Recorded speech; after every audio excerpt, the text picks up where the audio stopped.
ഷർട്ടിന് വെക്കുന്ന കൂട്ട് വക്രമാണ് ഇതിനെടുക്കുന്നത്.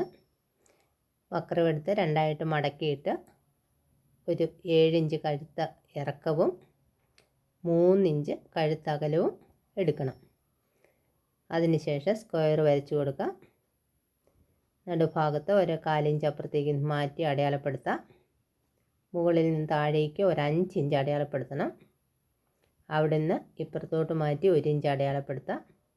താഴേക്ക് 1 ഇഞ്ച് അടയാളപ്പെടുത്താം. താഴത്തെ ഭാഗം കൊണ്ട് അവിടെ 2 ഇഞ്ച് അടയാളപ്പെടുത്തണം. അതിനുശേഷം ഇതുപോലെ ഷേപ്പ് ചെയ്ത് വരച്ചു കൊടുക്കാം.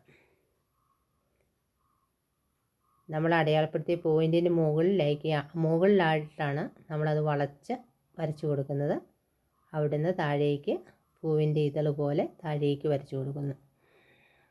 ഇനി ഇത് നമുക്ക് കട്ട് ചെയ്തെടുക്കാം. ഈ ചാനൽ ആദ്യമായിട്ട് കാണുന്നവരൊന്ന് സബ്സ്ക്രൈബ് ചെയ്യണേ. വീഡിയോ ഇഷ്ടപ്പെട്ടാൽ ലൈക്ക് ചെയ്യുന്ന കാര്യം മറന്നുപോലെ.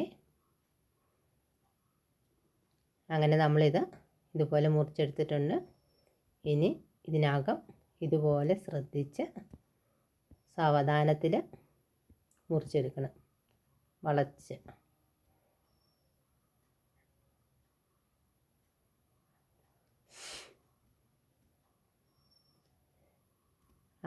ഇങ്ങനെ ഇങ്ങനെ ശരിക്കും ഇങ്ങനെ നല്ലൊരു ഷേപ്പ് നമുക്ക് കിട്ടും.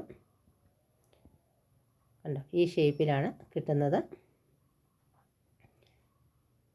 ഇനി ഇത് നമ്മൾ ഒരു കഷ്ണം തുണി എടുത്ത് അതിൻ്റെ മോശം വശത്ത് വെച്ച് ഇതുപോലെ തേച്ച് കൊടുക്കാം. നല്ലപോലെ പതിച്ച് തേച്ച് കൊടുക്കണം. എന്നാലേ അതിൻ്റെ ഈ പോയിൻ്റ് വരുന്ന ഭാഗങ്ങളൊക്കെ ഭംഗിയായിട്ട് എടുക്കാൻ പറ്റുകയുള്ളൂ. മുകൾ ഭാഗം അകന്നു പോയിട്ടുണ്ടോ എന്ന് കൃത്യമായി നോക്കണം. അതിനുശേഷം ഇതുപോലെ മുറിച്ചെടുക്കാം.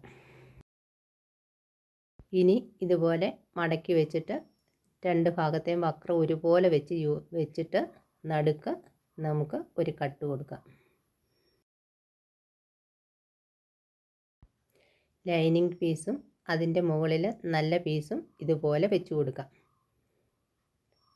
2 വശവും പിൻ ചെയ്ത് യോജിപ്പിച്ചാൽ വയ്ക്കാൻ എളുപ്പമുണ്ട്.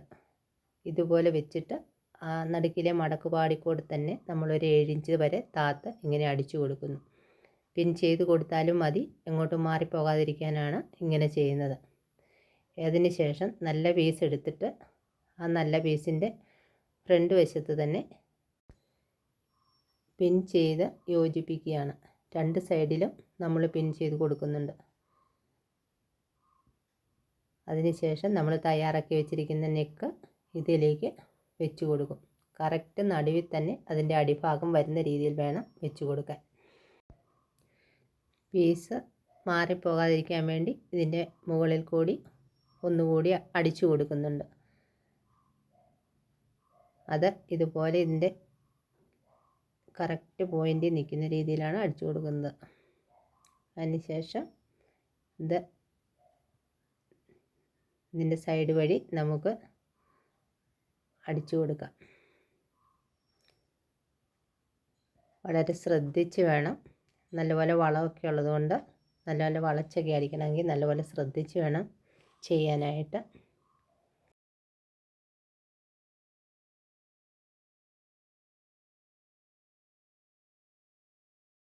പോയിൻ്റ് പോലെ വരുന്നിടത്ത് സൂചി കുത്തി നിർത്തി ഇതുപോലെ തിരിച്ചെടുത്ത് ഭംഗിയായിട്ട് വേണം ചെയ്യാനായിട്ട്.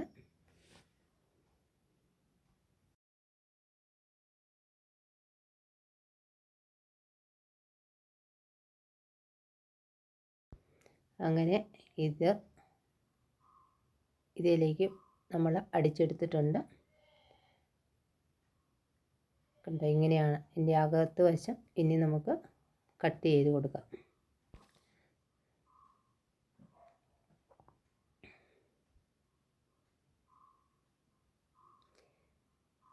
ഇനി ഇതുപോലെ കട്ടിട്ട് കൊടുക്കൽ. ഇങ്ങനെ കത്രികയുടെ അറ്റം കൊണ്ട് വേണം ഇങ്ങനെ കട്ട് ചെയ്ത് കൊടുക്കാൻ. ഞാനിങ്ങനെ കയറ്റി കട്ട് ചെയ്യുന്നത് എന്തെന്ന് ചോദിച്ചാൽ എൻ്റെ കത്രികയുടെ അറ്റത്തിന് മൂർച്ച കുറവായതുകൊണ്ടാണ് ഇങ്ങനെ ചെയ്യുന്നത്.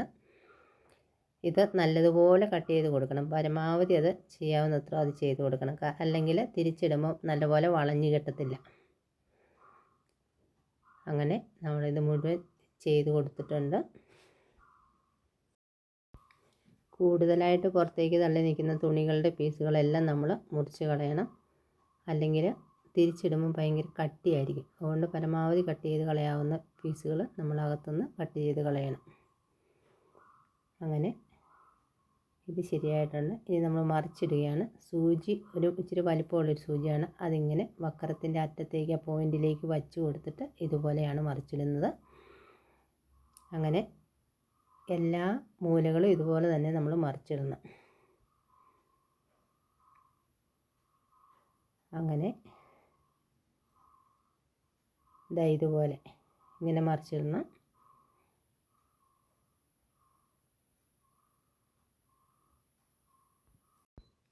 ഇനി ഇത് ഭംഗിയായിട്ടിരിക്കാൻ വേണ്ടിയിട്ട് ഇതിന് പുറംകാണി അടിച്ചു കൊടുക്കണം. നല്ലപോലെ പതിച്ച് അടിച്ചു കൊടുക്കുമ്പോൾ ഇത് വളരെ ഭംഗിയായിട്ടിരിക്കും.